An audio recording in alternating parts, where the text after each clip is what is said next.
여호와여, 주는 나의 방패시요 나의 영광이시요 나의 머리를 드시는 자니이다. 내가 나의 목소리로 여호와께 부르짖으니 그 성산에서 응답하시는도다. 내가 누워 자고 깨었으니 여호와께서 나를 붙드심이로다. 천만인이 나를 둘러치려 하여도 나는 두려워 아니하리이다. 아멘. 이 말씀은 오늘 우리에게 주시는 하나님의 말씀입니다. 할렐루야. 오늘도 주일 예배를 통해서 하나님을 예배하는 주의 백성들을 주께서 새롭게 하시고 회복하시고 우리의 마음의 모든 무거운 짐들을 또 다 내려놓게 하시고 주님만이 주신 놀라운 은혜와 평강이 예배하는 우리 성도들의 삶에 또 마음과 심령이 함께 하시기를 주의 이름으로 축원합니다. 오늘 어디로 피하고 계십니까? 라는 제목으로 여러분과 말씀을 나누려고 합니다. 제가 이 말씀을 준비하면서 생각났던 것이 우리 예전에 한국에 있을 때 보면 민방위의 날이 있었죠. 기억나시는지 모르겠는데 학교에서 수업을 하거나 아니면 뭐 교회에서 일을 하다 보면 사이렌이 막 울리면서 민방위 날이에요. 그러면 뭐 어떨 때는 대피하기도 하고 어떨 때는 그냥 조용히 가만히 있기도 하고 차량들도 통제하고 막 그랬던 시간들이 기억납니다. 이렇게 재난도 대비하고 그리고 화재도 대비해서 화재가 났을 때 재난이 발생했을 때 어떻게 대처하는지를 훈련을 하는 거예요. 그렇죠. 그리고 미국에서도 우리가 지진 대피 훈련들을 가끔 하지 않습니까? 학교에선 우리 학생들은 아마 종종 할 텐데 지진이 났을 때 어떻게 행동해야 되는지 어디로 피해야 되는지를 가르쳐 주는 거예요. 지진이 나면 어디로 가야 돼요? 일단 밖으로 나가야 돼요. 그래서 밖으로 나가고 만약에 나갈 수 없는 상황일 때는 벽 같은데 건물 벽 쪽으로 벽이 많은 쪽으로 이렇게 가야 돼요. 그런 여러 가지 대피 요령들을 가르쳐 줘요. 그래서 어디로 피해야 안전한 것인지를 우리에게 훈련을 시키는 겁니다. 왜 그러냐면 그런 것들이 우리의 안전과 직결되어 있고 우리의 생명과도 직결되어 있고 더 나아가서는 우리의 행복과도 직결되어 있는 것이에요. 이런 갑작스러운 위기가 왔을 때 이 위기를 잘 다루지 못하면 이것이 우리 삶에 재난이 되고 불행이 되어질 수 있기 때문에 이런 위기 상황을 잘 피할 수 있는 것, 대처할 수 있는 훈련들을 많이 하게 되죠. 그런데 우리가 정작 이런 훈련을 통해서 피한다고 했을 때 그것이 또 어디가 안전한 곳이 있을까? 좀 꽤 오래됐죠. 한 수년 전에 여기 캘리포니아 지역에 큰 지진이 한번 온 적이 있었죠. 그 이후에 많은 분들이 캘리포니아를 떠나서 이 텍사스 쪽으로 뭐 여러 가지 이유로 많이들 옮겨가셨어요. 지진을 피해서 더 큰 빅 원이 온다라는 막 소문도 있고 그래서 벌써 오래된 얘기입니다. 텍사스로 옮겼는데 텍사스로 옮기신 한 가정이 거기서 교통사고로 돌아가셨다는 얘기를 또 이렇게 듣게 됐어요. 그러니까 여러분 우리 인생에 우리가 어디 피한들 안전한 곳이 특별히 어디 있을까라는 생각을 해보게 됩니다. 여러분 우리는 지금 지난 한 1년 넘게 이 코로나 팬데믹이라는 우리의 생애에는 처음 겪는 이 팬데믹, 전 세계적인 전염병을 지금 우리가 경험하고 그 가운데를 지나가고 있어요. 이것이 우리의 생애에는 처음 왔던 일이지만 앞으로는 이 변종 바이러스와 이런 전염병들로 말미암아 전 세계가 고통받는 일들이 종종 있을 것을 우리가 또 짐작하고 또 예상할 수 있습니다. 그런 이런 전염병뿐만이 아니라 우리는 지금도 우리 삶에서 다양한 모습으로 많은 위기를 경험하고 있죠. 어떤 분들은 원치 않게 갑자기 찾아오는 육체의 질병으로 삶의 큰 위기를 경험할 수 있어요. 모든 것이 행복하고 다 좋았는데 어느 날 갑자기 찾아온 육체의 질병, 내 임의로 내 의지로 할 수 없는 그런 인생의 위기가 올 때 그것이 우리 삶의 큰 어려움이 되기도 합니다. 그리고 평생을 잘 일구고 그렇게 노력해 왔는데 어느 날 또 예기치 않게 다가오는 경제적 위기, 그것으로 한순간에 모든 것을 잃을 수도 있는 그런 삶의 위기가 우리 인생에 찾아오기도 하죠. 그걸 경험하신 분도 계시고 또 그런 시간을 지나가고 계시는 분도 여기 계실 수도 있고, 그리고 우리가 예상하지 못하지만 어느 순간에 어떻게 또 이런 위기를 경험할 수 있는지 아무도 몰라요. 또 우리 인생을 힘들게 하는 것이 이 관계예요. 관계의 위기가 우리 인생에 찾아온다는 것이요. 가정에서나 아니면 일터에서나 심지어는 교회 안에서도 우리가 살아가면서 이 관계 속에 어려움을 겪는 분들이 있어요. 자녀와의 관계가 항상 좋으면 좋은데 이 자녀의 관계도 이게 쉽지 않고, 부부 관계도 마찬가지고, 심지어는 하나님의 가족으로 살아가는 영적 공동체 안에서도 갈등이 있을 수 있는 거예요. 그런 인생의 이 갈등이 우리 인생을 참 어렵게 만듭니다. 우리 마음에 평안을 없고 우리 마음에 참 무겁게 만드는 그런 어려움들을 우리 삶에 줄 수 있는 거예요. 우리는 이런 다양한 모습으로 우리는 인생의 위기를 경험할 수 있다는 거죠. 요즘은 신앙의 정체성의 위기도 찾아왔어요. 많은 사람들이 편안하고 익숙한 그리고 쉬운 거에 익숙하다 보니까 하나님을 신앙한다는, 예배한다는 이 신앙에 대한 정체성, 하나님을 예배하는 그리스도인으로서의 정체성에도 위기 아닌 위기가 찾아와서 삶의 우선순위가 되어야 될 하나님을 예배하는 것이 이제는 얼마든지 우리 삶에서 타협되어질 수 있는 영역으로 바뀌어져 가는 신앙의 위기도 지금 우리가 경험하고 있다는 것이에요. 이렇듯 우리 삶에는 많은 종류의 위기와 또 어려움, 이것이 나아가서는 우리 인생의 환난이라는 모습으로 다가올 수 있을 때 우리는 이것을 어떻게 이겨나가며 어디로 피해야 우리 인생에 정말 안정감과 평안을 누리는 삶을 살 수 있느냐, 거기에 대해서 우리에게 좋은 교훈이, 또 좋은 모델이 될 수 있는 사람이 오늘 우리가 읽은 시편의 저자인 다윗이라는 사람입니다.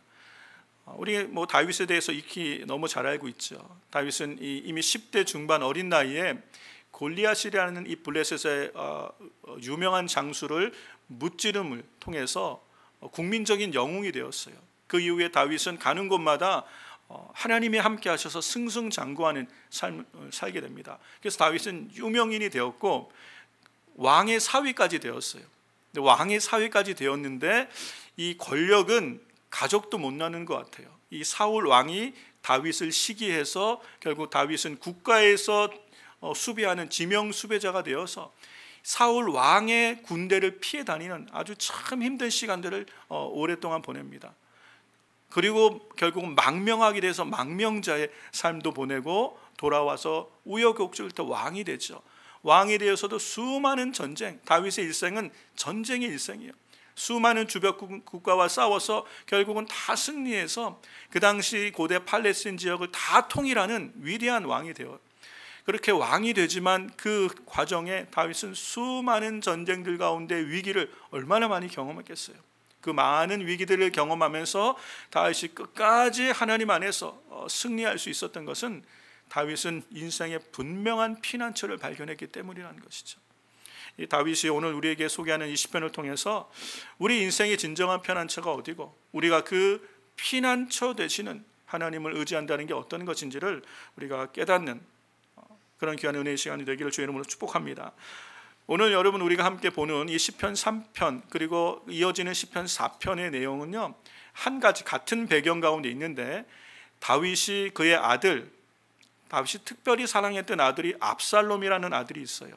이 아들에 대해서는 싫은 소리 한마디 않고 애지중지하게 여겼던 아들이 있는데 이 사람이 압살롬이에요. 근데 이 아들 압살롬이 가만히 있으면 왕위가 올 수 있는데 자기가 볼 때 왕위가 자기한테 올 것 같지 않으니까 쿠데타를 준비해서 반역을 합니다. 그래서 갑자기 군대를 모아서 이 다윗이 있는 성을 쳐들어올 때 다윗이 급하게 도망가면서 썼던 시가 오늘 이 시편 3편과 4편의 배경이 되는 것이에요.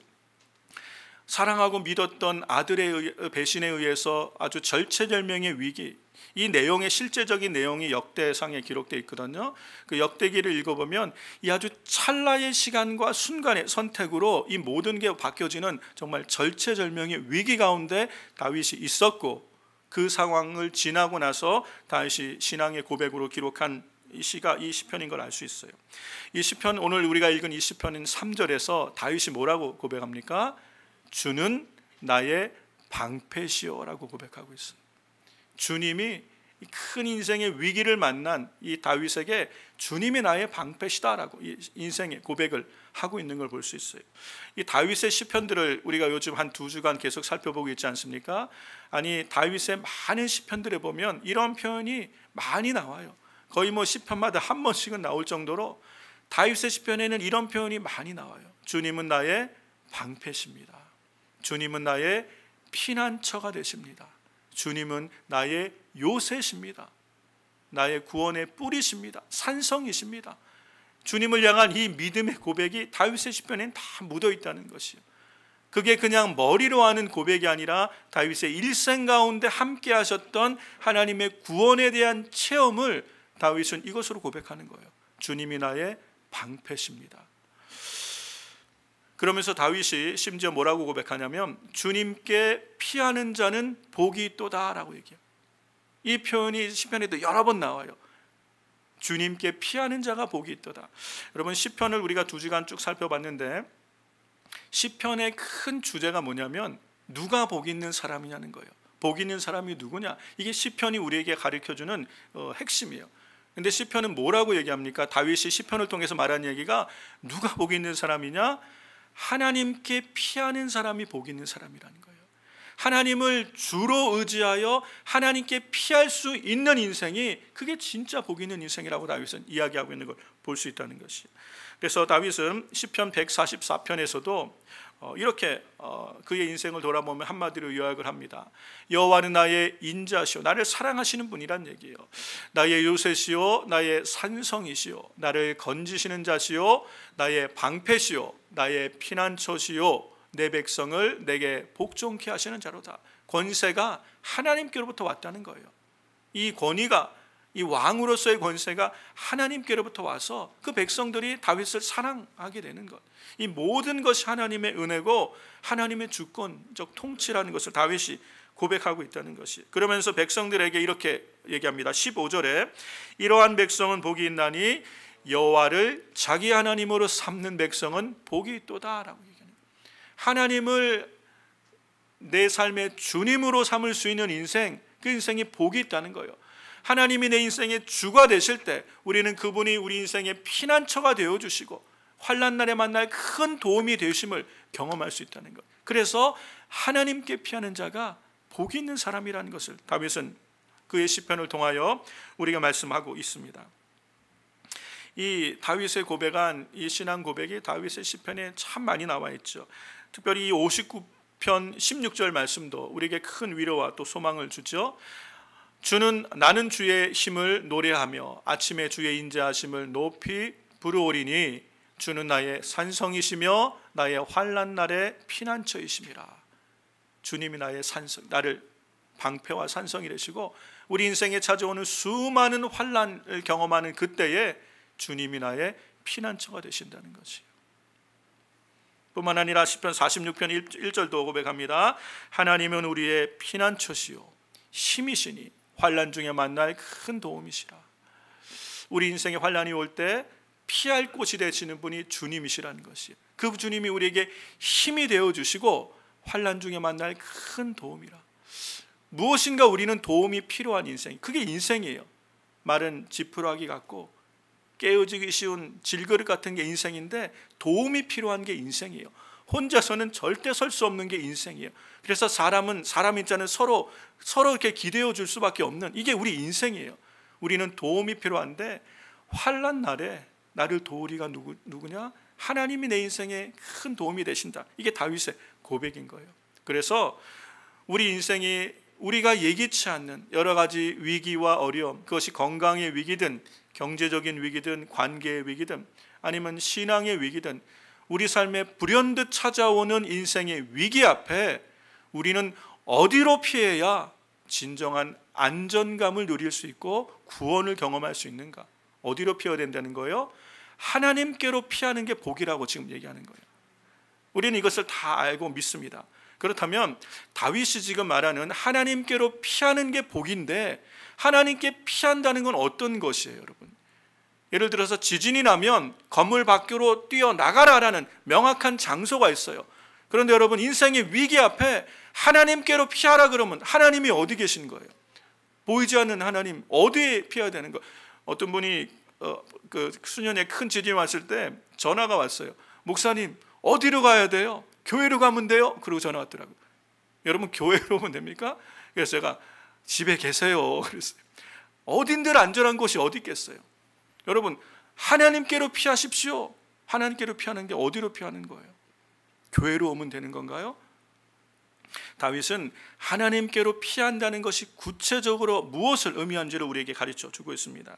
그 첫 번째가 다윗은 3절에서 우리에게 고백한 말씀대로 하나님께 피한다는 것은 하나님의 말씀을 굳게 붙드는 것이에요.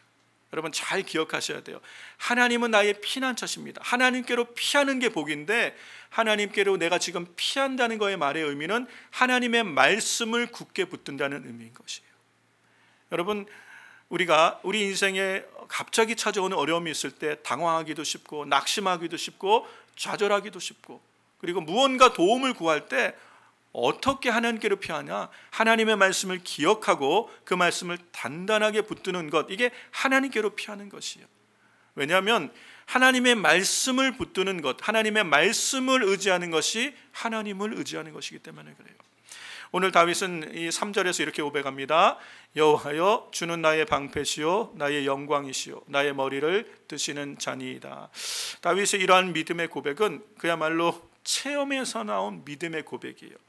다윗이 압살롬의 군대를 피하여 도망갈 때 다윗은 하나님의 말씀을 단단하게 붙들었을 거예요. 분명한 말씀입니다. 그렇기 때문에 그에게는 큰 확신이 있어요. 어떻게 이 큰 확신과 담대함이 있는지, 여러분 이 하나님께서 다윗에게 주신 언약이 있어요. 이 역대상 17장에 보면 다윗이 결국 승승장구하여 그 모든 대적을 다 물리치고 왕궁에 편안히 거하게 했을 때 그의 삶은 이제 전쟁을 다 승리하고 편안한데 다윗의 마음은 편한 게 아니에요. 왜냐하면 자신은 왕궁에 거하고 있는데 하나님의 법궤는 텐트, 이 천막 안에 있는 게 늘 다윗은 불편한 거예요. 그래서 하나님의 전을 짓고 싶어하는 다윗의 마음이 이 불붙듯 열망이 가득했어요. 하나님의 전을 짓겠다. 나는 하나님의 은혜로 이렇게 좋은 왕궁에 구하는데 하나님의 법궤는 텐트 안에 있는 것. 이 다윗은 하나님의 전을 짓고 싶었어요. 그런 마음의 중심을 우리 하나님이 아시고 나단 선지자를 다윗에게 보냅니다. 그래서 나단 선지자를 통하여 하시는 말씀이 이 말씀이에요. 여러 가지 많은 말씀들로 하나님이 다윗을 축복하시는데 하시는 말씀이 연하여 이어서 하시는 말씀이 내 종 다윗에게 이처럼 말하라. 만군의 여호와께서 이처럼 말씀하시기를 내가 너를 목장 곧 양을 따르는 데서 양의 우리에서 하나님이 그를 건져내셔서 내 백성 이스라엘의 주권자를 삼겠다라고 말씀하시는 거예요. 아버지의 양이나 치던 막내로 아버지 양이나 치던 거기에서 하나님이 다윗을 드러내셔서 이스라엘의 주권자로 삼게 하신다는 말씀이었고, 이어지는 말씀은 그 다음 말씀 보세요. 내가 어디로 가든지 내가 너와 함께 있어 내 모든 대적을 내 앞에서 멸하였은즉 세상에서 존귀한 자의 이름 같은 이름을 내게 만들어 주리라. 다윗을 대적하는, 다윗이 싸우는 모든 대적을 다 멸하고 다 이기게 하시고 세상에서 가장 존귀한 자의 이름처럼 만들어 주겠다라고 하나님이 다윗에게 나타나셨어요. 이 얘기가 이후에 나타나는 것이 내 후손을 통하여 영원히 다스리는 위를 허락했다. 다윗 언약이 여기서 나오는 거예요. 하나님은 아브라함에게 나타나셔서 그에게 언약을 세우시듯 다윗에게 나타나셔서 언약을 세우신 말씀이에요. 그 말씀을 다윗은 기억했을 거예요. 이 하나님을 향한 절대적 신뢰가 있던 다윗은 인생에 갑자기 찾아온 위기 앞에 그렇게 사랑하고 아꼈던 아들이 자신을 배신하고 군대로 자신의 목숨을 취하러 오는 이 절박한 상황에서 하나님을 절대적으로 신뢰할 수 있었던 사람이 다윗이에요. 이 말씀을 붙들었어요. 다윗은 하나님의 말씀을 붙들었더니 다윗에게 말할 수 없는 평안이 있는 것이에요. 하나님께로 피한다는 거는요, 하나님의 말씀을 붙드는 거예요. 하나님의 말씀을 붙들면 하나님이 우리 마음과 생각을 지키시는 줄을 믿습니다. 우리가 오늘 읽은 본문의 5절에서 6절 말씀을 보세요. 같이 읽어볼까요? 내가 누워 자고 깨었으니 여호와께서 나를 붙드심이로다.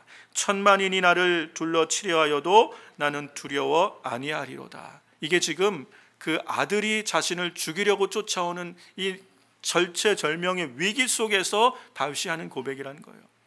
여러분, 잠을 잘 수 있겠습니까? 어쩌면 저 같으면 억울해서 못 잘 것 같아요. 화가 나서 내가 너를 어떻게 얼마나 아꼈는데. 싫은 소리 한마디 하지 않고 애지중지했던 아들이 압살롬이에요. 그는 보기에도 참 준수했던 사람이고 다윗의 마음이 있었던 것 같아요. 그렇게 아끼고 귀하게 여겼던 이 압살롬이 자신을 반역했을 때 다윗이 갖는 이 배신감, 상실감, 이게 얼마나 컸겠어요. 이 분노, 이게 얼마나 컸겠어요. 누가 우리한테 욕 한마디만 해도 밤에 잠을 못 잘 수 있잖아요. 그렇죠? 그렇게 분노가 나는데 그렇게 아꼈던 아들이 자신을 죽이려고 반역할 때 다윗이 갖는 이 배신감과 분노는 얼마나 컸겠어요. 그리고 목숨의 위기가, 정말 다윗을 죽이려고 군대가 몰려오는데 다윗이 도망가면서 얼마나 불안할 수 있겠어요. 그런데 다윗의 고백은 그 반대예요. 내가 평안히 자고 눕기도 하리니, 그리고 1000만인이 나를 둘러쳐도 두렵지 않아다. 자고 깨고 머리만 대면, 그때도 다윗은 대면자였던 것 같아요. 머리만 대면 자는. 이게 어떻게 가능해요? 하나님을 향한 절대적인 신뢰가 있는 것이에요. 사랑하는 성도 여러분, 여러분 지금 잠 못 이루는 밤을 지내는 분 계십니까? 염려와 근심, 걱정거리 때문에 잠이 안 오는 분들 계세요? 다윗의 이야기를 잘 들어보시기 바랍니다. 정말 잠을 이룰 수 없는 그런 상황인데 다윗은 놀라운 고백을 하는 것이에요. 왜요? 하나님의 말씀을 붙들었더니, 하나님께로 피하였더니 그의 인생에 놀라운 평강을, 그리고 담대함을 주시는 거예요. 하나님을 향한 절대적 신뢰가 있는 거예요. 사랑하는 성도 여러분, 절대적 신뢰는 절대적 평안을 우리에게 가져다 줍니다. 하나님을 전심으로 신뢰할 수 있으면 하나님 우리 삶에 말할 수 없는 평강으로 함께 하시는 분이 하나님이세요. 하나님의 말씀을 붙들면 하나님이 우리 마음과 생각을 지키시는 줄로 믿습니다. 다윗이 하나님의 말씀을 붙들었더니 자고 깨는 것, 눕는 것, 이 모든 것에서 자유한 거예요. 하나님에 대한 절대 신뢰. 1000만인이 나를 둘러치려 하여도 나는 두려워하지 아니하리로다. 사랑하는 성도 여러분, 이 많은 인생의 위기와 고난 앞에 여러분 어디로 피하고 계십니까? 내 인생에 찾아오는 위기, 경제적 또는 건강, 관계, 나의 마음을 두렵게 하고 때로는 낙심케 하고 화나게 하고, 이 수많은 인생의 위기들 속에서 어디로 피해야 우리가 평강을 누리는 삶을 살 수 있겠다는 거예요. 하나님께로 피해야 된다는 것이, 하나님께로 피하는 것이 바로 주의 말씀을 붙드는 것이, 의지하는 것이. 그러면 주님이 먼저 우리의 마음과 생각을 지키시는 줄로 믿습니다. 사랑하는 성도 여러분, 다 있는 것 같아도 마음의 평안이 없으면 그게 지옥이에요. 그렇죠? 근데 하나님은 주의 말씀 안에서 우리에게 담대함을 주심으로 마음의 큰 평안으로, 확신으로 함께 하신다는 것이요. 시편 119편 50절을 우리 세번역 성경으로 같이 한번 보겠습니다. 주님의 말씀이 나를 살려주셨으니 내가 고난을 받을 때에 그 말씀이 나에게 큰 위로가 되었습니다. 아멘. 이게 다윗의 고백이에요. 여러분, 이 고백이 우리 모두의 고백이 되길 주의 이름으로 축원합니다. 여러분, 지금 인생의 어려운 시기를 지나가고 계신 분이 계십니까? 아니, 앞으로 우리에게 그런 인생이 찾아올 때 우리가 무엇을 붙들어야 되는지가 명확한 것이에요. 주의 말씀을 붙들면 주의 말씀이 나를 살려주셔서 내가 고난을 받을 때에, 우리 인생의 위기에 그 말씀이 내게 큰 위로가 될 줄로 믿습니다. 이 은혜가 우리 가운데 있기를 주의 이름으로 축원합니다. 하나님의 말씀을 붙들면 주님이 우리의 마음을 지키시고 붙드실 뿐 아니라 하나님의 말씀을 붙들면 그 말씀은 반드시 우리 삶에 이루어지신다는 것이, 하나님이 그 말씀대로 이루신다는 것이.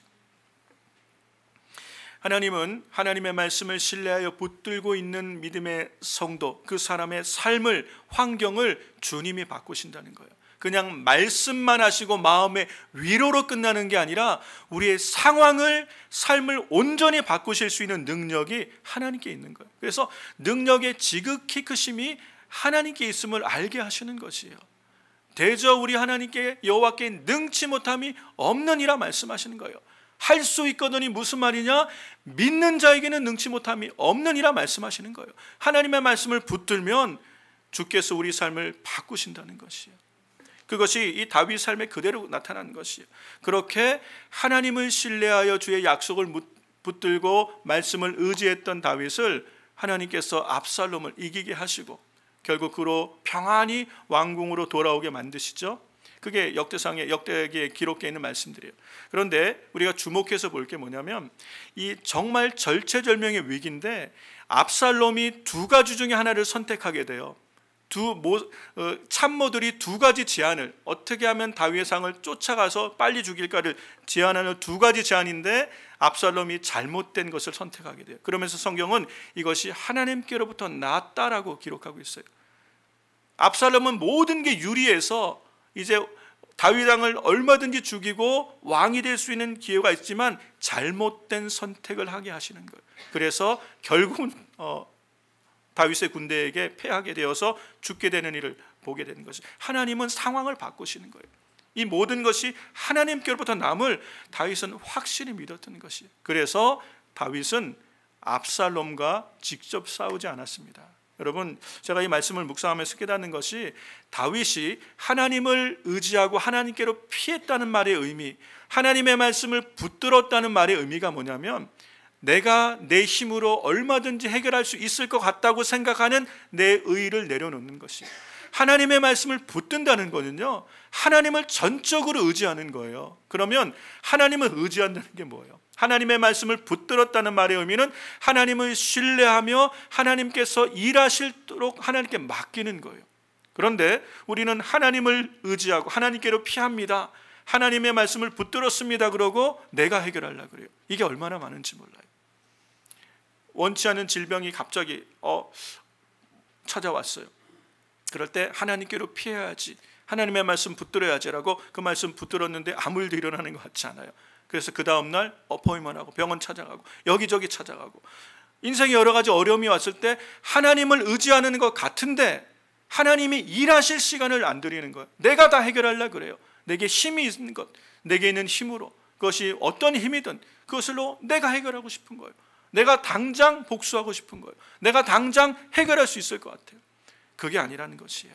하나님께로 피한다는 것은 하나님을 의지하는 것이, 하나님의 말씀을 붙드는 것인데, 하나님의 말씀을 붙든다는 것은 하나님께서 우리 삶에 역사하실 수 있도록 맡겨드리는 것이에요. 그러면 하나님은 온전하게 해결하십니다. 우리의 힘으로 해결하는 것은 당장 해결될 것 같지만 완전하게 해결되는 게 아니에요. 그러나 하나님이 개입하셔서 우리 삶의 질서를 정리를 해주시면 완전하게 해결하신 하나님이에요. 하나님은 다윗이 그 아들을 죽이고 싶지 않은 걸 알아요. 그러니까 다윗은 압살롬과 맞서서 싸울 수도 있었을 거예요. 그러나 하나님께로 피하는 거예요. 자기 아들을 죽이고 싶지 않은 거예요. 하나님께 맡기니까 하나님께서 어떻게든 다윗은 압살롬을 살리고 싶었는데 결국은 하나님의 일들을 정리하시 나가시는 것이, 이런 일들이 다윗의 일생에 얼마나 많은지 몰라요. 사울왕도 얼마든지 다윗은 죽일 수 있었어요. 그를 계속 쫓아오며 죽이려 하는 사울왕을 죽일 기회가 여러 번 있었지만 하나님께 맡기는 거예요. 그러면 하나님은 더 놀라운 방법으로, 완전한 방법으로 다윗이 왕이 되기에 흠이 없도록 다윗을 온전하게 보호하시고 그를 세워주신다는 거예요. 이게 하나님의 지혜라는 것이에요. 사랑하는 성도 여러분, 하나님께로 피하면 하나님이 우리 인생을 붙드실 줄로 믿습니다. 하나님의 말씀을 붙들면 주께서 온전하게 우리 인생의 사건들을, 상황을 바꾸어 가실 줄로 믿습니다. 이 은혜가 우리 사랑하는 순종하는 교회 성도들의 삶에 있기를 주의 이름으로 축원합니다. 하나님께로 피한다는 것의 두 번째 의미가 뭐냐면요, 하나님 앞에 나아가 기도하는 것이에요. 여러분, 우리 인생의 위기가 찾아올 때 하나님께로 피해야 사는데, 그것은 구체적으로 하나님 앞에 나아가 기도하는 것, 이게 하나님께 피한다는 것이에요. 시편 우리가 읽은 이 3편 4절에서 다윗의 고백을 보시기 바랍니다. 내가 나의 목소리로 여호와께 부르짖으니 그 성산에서 응답하시는도다. 압살롬의 이 반역으로 찾아오는 큰 위기 앞에 다윗은 하나님의 말씀을 붙들었고, 그리고 이어서 하나님 앞에 나아가 부르짖어 기도했어요. 하나님 앞에 부르짖어 기도했어요. 그랬더니 하나님께서 그 성산에서, 하나님이 계신 보좌에서 들으시고 응답하셨다, 이 말씀하는 것이에요. 하나님이 우리 가운데 어떻게 응답하시냐, 시편 107편 19절에서 20절 말씀을 보면 우리가 좀 참고할 수 있어요. 시편 107편 19절 이에 저희가 그 근심 중에서 여호와께 부르짖음에 그 고통에서 구원하시되 하나님이 우리가 부르짖어 기도하면 우리를 구원하시는데 구원하시는 방법이 저가 그 말씀을 보내어 저희를 고치사 위경에서 건지시는도다. 하나님의 말씀으로 우리를 구원하신다는 것. 이 말씀의 의미가 첫 번째 의미였어요. 우리 인생의 고난 가운데 위기 가운데 하나님 앞에 나와 기도하면 하나님은 그 말씀을 우리 가운데 주신다는 거예요. 말씀을 붙들 때 우리가 그 말씀을 이루시는 하나님으로 말미암아 우리를 구원하시는 그 하나님을 경험할 수 있다는 것이에요. 하나님의 말씀이 여러분 능력인 줄을 믿으시기 바랍니다. 그래서 하나님의 말씀을 붙들라는 것은 단순히 하나님의 말씀을 이렇게 알고 있다는 것의 말이 아니에요. 이 말씀이 그대로 이루실 하나님을 의지하는 것이에요. 그러면 하나님은 그대로 우리 가운데 이루신다는 것이에요. 다윗은 하나님 앞에 기도하는 것이에요. 3절에서도 기도하고 4편에서도 똑같이 4편 1편 1절에서도 동일한 얘기를 합니다. 내 의의 하나님이여 내가 부를 때에 응답하소서. 곤란 중에 나를 너그럽게 하셨사오니 나를 긍휼히 여기사 나의 기도를 들으소서. 시편 4편 1절에도 동일한 얘기하는 거예요. 시편 3편과 4편은 같은 배경이라고 말씀드렸죠. 이 시편 4편 1절에도 다윗은 하나님께 부르짖어 기도하는 것이요. 또한 시편 18절 6절도 보시기 바랍니다. 내가 환난에서 여호와께 아뢰며, 다 다윗의 기도예요. 같이 읽어볼까요? 내가 환난에서 여호와께 아뢰며 나의 하나님께 부르짖었더니 저가 그 전에서 내 소리를 들으시며 그 앞에서 나의 부르짖음이 그 귀에 들렸도다. 여러분, 다윗의 이 기도 가운데 주목할 수 있는 특징이 뭐예요? 부르짖었다는 거예요. 부르짖었다는 거. 하나님 앞에 기도해야지. 인생의 위기가 찾아오면 하나님 앞에 기도하는 것이 하나님께 피하는 거구나, 이걸 배웠어요. 그런데 우리가 기도한다는 것을 하나님이 내 삶의 이 위기에서 나를 좀 건져줬으면 좋을 텐데라는 기대와 소망 정도를 지금 얘기하는 것이 아닌 걸 알 수 있어요. 이렇게 되었으면 좋겠는데 안 되면 할 수 없고, 이런 기대 정도를 말하는 게 아니에요. 이렇게 되기 참 좋을 텐데, 소망 정도를 말하고 있는 게 아니에요. 하나님 앞에 나와 기도하라는 말의 의미가 뭐예요? 부르짖으란 얘기예요. 부르짖으란. 하나님 앞에 인생의 위기가 올 때 나아가서 부르짖어 구하란 얘기예요. 구하란. 여러분, 우리가 인생의 위기가 올 때, 몸이 아플 때 의사를 찾아가 좋은 의사를 찾기 위해서 얼마나 애를 쓰고 노력하며 호소합니까? 그리고 내가 여러 가지 어려움이 있어 나를 도와줄 만한 사람을 발견하면 얼마나 그 사람에게 애를 쓰고 공을 들이고 도와달라고 노력을 합니까? 그것처럼 정말 우리 인생에 위기가 왔을 때 하나님께 피한다는 것은 하나님 앞에 나와 간절하게 부르짖는 것이에요. 부르짖으라는 얘기예요. 그러면 하나님께서 반드시 들으시고 응답하시겠다고 약속하신 거예요. 그래서 성도들에게 기도하라고 말씀하신 것은 특권이에요. 약속이에요. 부르짖어 기도하면 들으시겠다고 주님이 약속하신 거예요. 이게 성도에게 주신 놀라운 복인 것이에요. 우리는 이 성경에서 하나님이 기도에 대한 약속을 주신 게 얼마나 많은지 우리는 너무 잘 알고 있어요. 그러면 우리가 그렇게 인생의 환난 앞에 어려움이 찾아왔는데 기도하지 않는 건 뭐예요? 하나님께로 피하고 있지 않은 거예요. 여러 가지 다양한 인생 위기 속에서 하나님 앞에 나와 기도하면 반드시 주님은 우리 가운데 응답하신다고 약속하셨습니다. 시편 50편 15절 말씀도 보세요. 환난 날에 나를 부르라. 내가 너를 건지리니 내가 나를 영화롭게 하리라. 우리 인생의 위기가 올 때 하나님 앞에 부르짖어 기도하면 하나님이 구원하시겠다는 거예요. 하나님이 이 큰 구원을 우리에게 나타내심으로 우리가 하나님을 영화롭게 하는 인생이 되는 것이에요. 하나님은 영광을 받으시는 것이에요. 이게 성도에게 기도는 권세예요. 특권이에요. 하나님이 응답하시는 축복의 통로인 줄 믿습니다. 예레미야 선지자가 또 이렇게 얘기합니다. 우리가 잘 아는 말씀이죠. 예레미야서 33장 3절. 이게 흔히 우리가 인생의 위기를 만나면 하나님 앞에 긴급으로 호출하는 번호예요. 333. 너는 내게 부르짖으라. 내가 내게 응답하겠고 내가 알지 못하는 크고 비밀한 일을 내게 보이리라. 너무도 큰 어려움이 찾아왔어요. 이거는 이제 끝났다. 이제 내 인생은 소망이 없구나. 이제는 절망이구나. 그것이 어떤 위기든, 건강의 사형 선고든 아니면 경제적 활동의 사형 선고든, 관계가 이제는 다 끝났든, 인생의 큰 위기로 이제는 더 이상 희망이 없어 보일 때, 낙심할 때, 좌절할 때 포기하지 말라는 얘기예요. 어디로 전화를 해야 되는 거예요? 어떻게 해야 되는 거예요? 너는 내게 부르짖으라. 내가 내게 응답하겠고 내가 알지 못하는 크고 비밀한 일, 내가 생각할 땐 도저히 회복의 길이 없어. 이 얘기는 이스라엘 백성이 바벨론으로 포로로 잡혀갔을 때 이젠 끝난 거예요. 예루살렘 성은 다 회파되고 성전은 다 무너졌고 그 백성은 다 포로 잡혀갔어요. 이제 이스라엘은 이 땅에서 끝났구나. 그럴 때 주님이 주신 말씀이에요. 너는 내게 부르짖으라. 내가 내게 응답하겠고 내가 알지 못한 크고 비밀한 일. 하나님은 70년 만에 이 백성을 그대로 돌아오게 하시고 성전을 회복할 걸 약속하세요. 이게 어떻게 일어날 수 있겠냐는 거예요. 도저히 일어날 것 같지 않은 일을 하나님은 약속하시는데 기도하라. 사랑하는 성도 여러분, 우리 인생이 다 끝난 것 같고 모든 게 다 이제는 안 될 것 같고 낙심할 그때에 우리에게 남은 게 뭐라는 거예요? 하나님께로 피할 수 있다는 것이에요. 하나님 앞에 부르짖어 기도하면 주님이 응답하시고 우리를 능히 구원하실 줄로 믿습니다. 왜 그래요?